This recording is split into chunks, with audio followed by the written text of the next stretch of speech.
ஜனநாயகன் படத்தை உதயநிதியும் பாஜகவோட எல்முருகனும் தான் ரிலீஸ் பண்ணிட்டாங்க சட்டவிரோதம்னு சொல்லி ஆதவர்ஜுனா சொல்லியிருக்காரு. இது உண்மையா பொய்யான்னு கேட்டீங்கன்னா உண்மைதான். எப்படின்னு சொல்றேன்.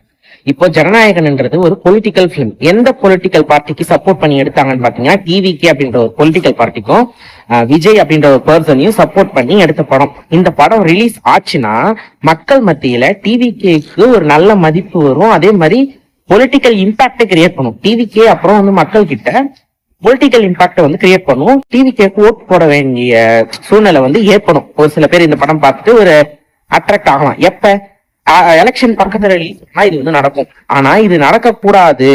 ஒருவேளை மக்களுக்கு வந்து இந்த பொலிட்டிக்கல் இம்பாக்ட் வந்துடக்கூடாது, அதனாலதான் படத்தை முடக்கி வச்சிருக்காங்கன்னு சொல்லி ஆதவர்ஜுனா ஏற்கனவே சொல்லியிருக்காரு.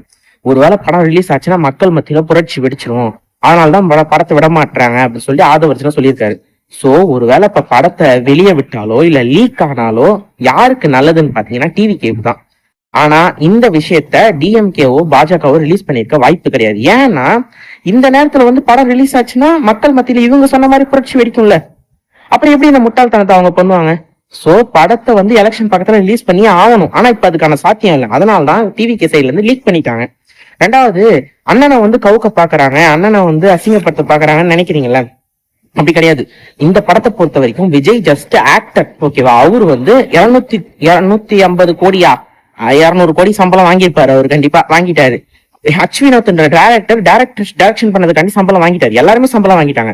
சோ இந்த படத்துல வர லாபமோ நஷ்டமோ அச்வினோத்துக்கு வராது, விஜய்க்கும் வராது. இந்த படத்தோட லாபம் நஷ்டம் யாருக்கு நம்ம போகுது? கேவி ஆனந்த் அப்படின்ற அந்த ப்ரொடக்ஷன் டீமுக்கு மட்டும்தான் போகுது. கேவி ஆனந்த் பர்சன் அவருக்கு தான் போகுது, ப்ரொடக்ஷன் டீமுக்கு தான் போகும். விஜய்க்கு இந்த படத்துல லாபமும் கிடையாது, நஷ்டமும் கிடையாது. அவன் சம்பளம் வாங்கிட்டான், அவ்வளவுதான்.